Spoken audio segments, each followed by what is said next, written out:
اس کے لیے انڈیا نے ایک ترانہ بھی بھیج دیا ہے، سوشل میڈیا پہ وہ گونج رہا ہے کہ یہ مودی کے راج میں اسلام آباد میں مندر بنے گا، تو ہم اس کی قطعاً۔ دوستو اس ویڈیو میں آپ دیکھیں گے کہ کس طریقے سے پاکستان میں ایک مندر بننے پہ کھلبلی مچی ہوئی ہے اور ہمارے بھارت کے کئی راجیوں میں مندر سے زیادہ مسجد ہیں۔ نمسکار، اسی طریقے سے پاکستانیوں کے منہ سے بھارت کے بارے میں وچار سننے کے لیے سبسکرائب کرنا نہ بھولیے ہمارا نیوز چینل آواز ہندوستان کو۔ دیکھیں الحمدللہ رب العالمین والصلاة والسلام علی رسول النبی الکریم۔ دیکھیں سب سے پہلے جو اسلام کی بنیاد ہے نا، تو جتنے بھی انبیاء کرام آئے ہیں وہ دین فطرت کے مالک، اور اسلام جو ہے فطری دین ہے۔ تو ہمارے دین میں بت فروش، بت تراش اور بت پوج، یہ تینوں چیزیں ایکسیپٹ نہیں کی گئی۔ تو پہلا تو ہمارا سوال یہ ہے کہ جس یہ حکومت نے اعلان کیا ہے کہ ہم یہ مندر کا افتتاح کرنے جا رہے ہیں، اس کو بنانے جا رہے ہیں، پہلے وہ اپنے نعرے کی طرف دیکھ لیں جو انہوں نے سلوگن دیا تھا، ہاتھی کے دانت کھانے کے اور دکھانے کے اور۔ ان کا نعرہ تھا سب سے پہلے کہ ہم مدینے کی ریاست بنانے جا رہے ہیں۔ تو کیا مدینے کی ریاست میں آج تک کوئی مندر دکھا سکتے ہیں؟ کوئی تعاونوا علی البر والتقوی ولا تعاونوا علی الاسم والعدوان، سورۃ مائدہ میں اللہ نے فرمایا کہ تم نیکی کے کاموں میں تعاون کرو، برائی کے کام میں آپ نے تعاون نہیں کرنا۔ جہاں تک مسئلہ یہ ہے کہ پاکستان میں انٹرنیشنل قانون کے مطابق جو جتنے بھی غیر مسلموں کی عبادت گاہیں ہیں، پاکستان کے آئین کے مطابق بھی اور غیر مسلم جتنے انٹرنیشنل قانون ہے اس کے مطابق ہم اس کی عبادت کی حفاظت کرتے ہیں۔ پاکستانی ریاست ان کو حقوق دیتی ہے کہ ان کی جو عبادات ہیں، جہاں معبد خانے ہیں، ان کو وہ مرمت بھی کرتے ہیں۔ وہاں تک تو اسلام اجازت دیتا ہے کہ گرجوں کی، مندروں کی، گردواروں کی آپ حفاظت کریں کہ اس کو کوئی نقصان نہ پہنچائے، بشرط کہ وہاں کے باسی جو اقلیتی ہیں وہ پاکستان کے آئین کو چیلنج نہ کریں، پاکستان کے آئین کو ایکسیپٹ کریں۔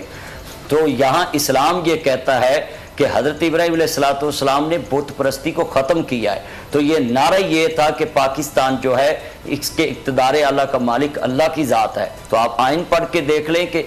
اللہ کے نام پہ یہ ملک جو مرز وجود پہ آیا، اس کے اقتدار اعلیٰ کا مالک اللہ ہے۔ تو پھر یہاں اس کا شریک کیسے ہم کھڑا کر سکتے ہیں؟ اور کیسے پاکستانی عوام کا پاک پیسہ جو ہمارے ٹیکس کا پیسہ ہے ہم بت پرستی پہ خرچ ہونے دیں؟ یہ بالکل اسلام کے بھی خلاف ہے۔ اور دو قومی نظریہ جو ہے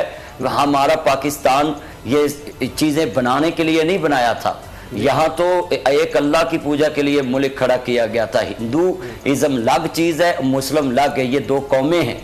تو دو قومی نظریہ ہی پڑھ لے تو وہ بھی بات واضح کر دے گا کہ بت پرستی کسی طریقے پہ بھی ہمیں منظور نہیں ہے۔ جو ان کے پہلے معبد خانے ادھر موجود ہیں، مندر موجود ہیں، وہ اس میں اپنی عبادت کریں۔ تو اسلام آباد میں تو الیکشن کمیشن کی مردم شماری کے مطابق بھی جو انہوں نے اعداد و شمار دیے وہ بھی دیکھ لیں کہ کتنے کو ہندو وہاں آباد ہیں۔ اور جو کیپٹل پاکستان میں بنایا ہی اس لیے گیا جس کا نام ہی اسلام آباد ہے، وہاں فیصل مسجد کی میناروں سے اللہ کی توحید کے نغمے گونجتے ہیں، اور وہاں یہ لوگوں کو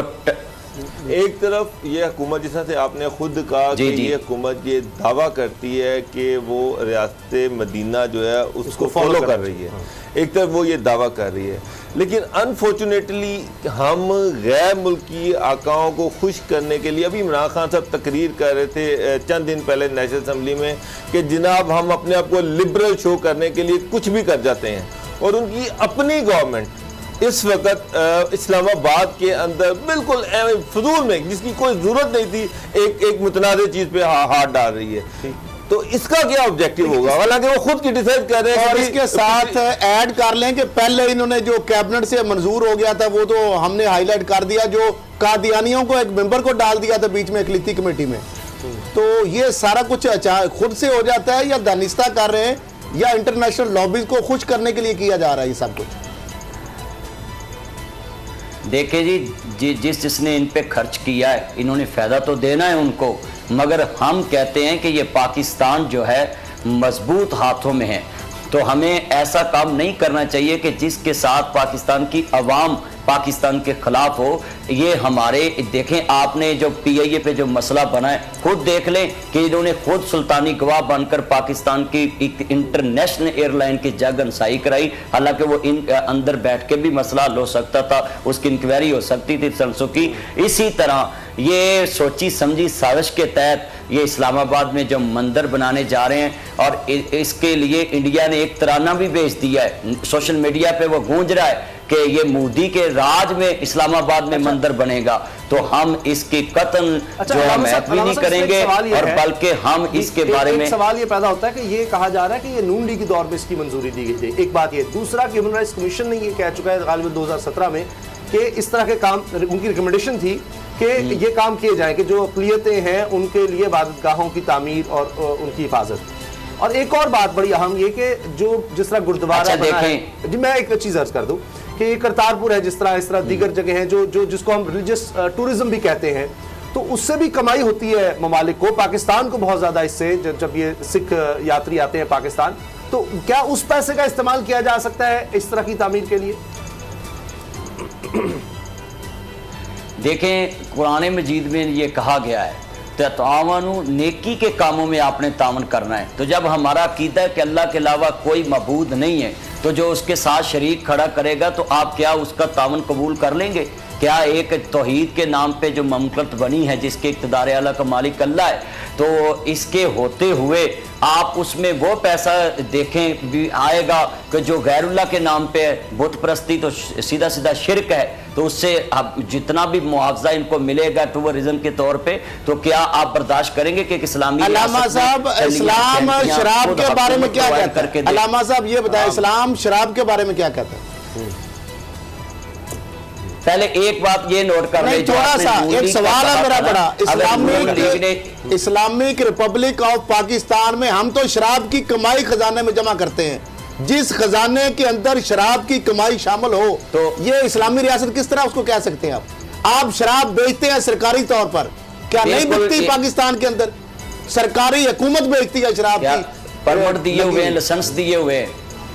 تو یہ کیا اسلامک ریپبلک آف پاکستان ریاست مدینہ میں شراب فروخت ہوتی ہے؟ یہ پہلے تو ہوتی رہی, آپ عمران خان صاحب کو اس کا نوٹس نہیں لینا چاہیے؟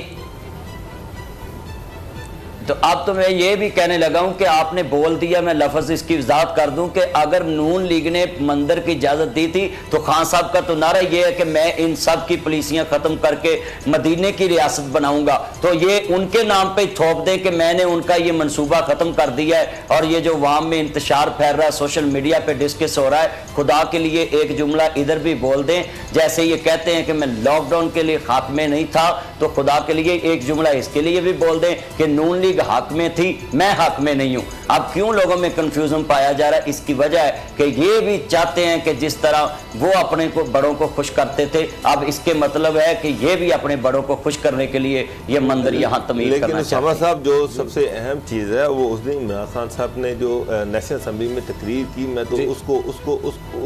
اسی برائے میں لوں گا.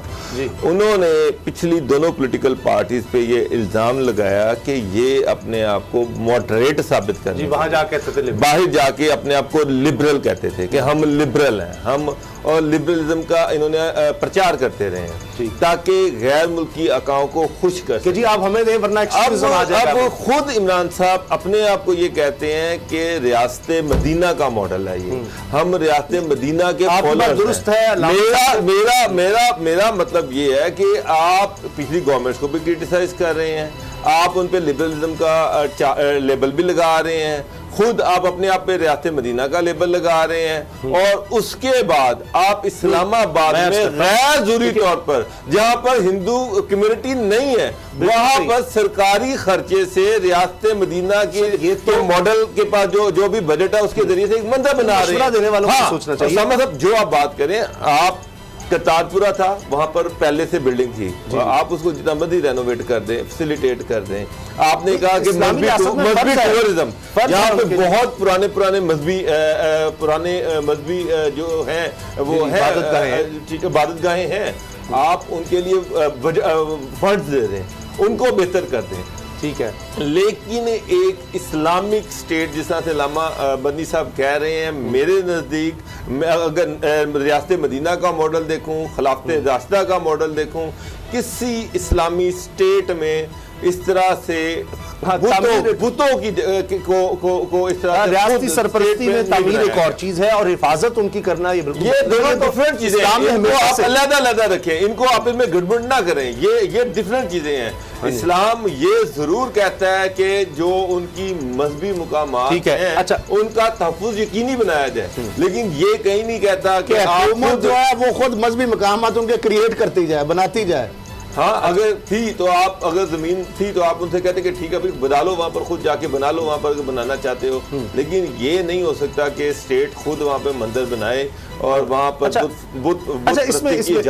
بریک کا بھی وقت ہو جائے گا۔ علامہ صاحب کہ دیکھیے وفاقی وزیر مذہبی امور بھی ہیں اور ماشاءاللہ بڑی اچھی شخصیت ہیں نور اللہ قادری صاحب، اگر وہ بیٹھ کر علماء کو بلا لیں اور اس سے میں ایک ڈسکشن ہو جائے کہ اس کا کوئی ہم حل نکال لیں کہ کیا کرنا چاہیے، اس کے بعد اس طرح کی چیزیں سوچی جائیں، کیونکہ اس طرح پھر انتشار نہ پھیلے۔ اب پہلے ہی دشمن ملک ہمارا امیج دکھانا چاہتا ہے کہ ہم ایکسٹریمسٹ ہیں، یہاں پر کوئی اقلیتوں کو حقوق حاصل نہیں ہے، جبکہ دنیا گواہ ہے، اگر آپ دیکھیں کہ پاکستان میں زیادہ حفاظت کی جاتی ہے اقلیتوں کی، باقی آپ بھارت کو دیکھ لیں، دیگر ہمارے بابری مسجد کی مثال آپ کے سامنے ہے، جتنے ممالک ہمارے ہیں وہاں پر اتنی مذہبی آزادی نہیں ہے جتنی پاکستان میں۔ میری بات نوٹ کر لیں، پاکستان میں اقلیتوں کو کتنا تحفظ ہے میں آپ کو بتاتا ہوں کہ ہم میچورٹی ہیں، 97% مسلمان ہیں اس ملک میں، مگر ہمیں مسجدوں کی مدرسوں کی NOC لینے کے لیے کتنے اداروں کے چکر لگانے پڑتے ہیں، کتنا ہمیں گھسیٹا جاتا ہے، مگر یہ اقلیتوں تو اس ملک میں اللہ کے قسم ہے اتنی خوش ہیں کہ ان کے کام خود گھر بیٹھے ہو جاتے ہیں، ہمارے آفیسر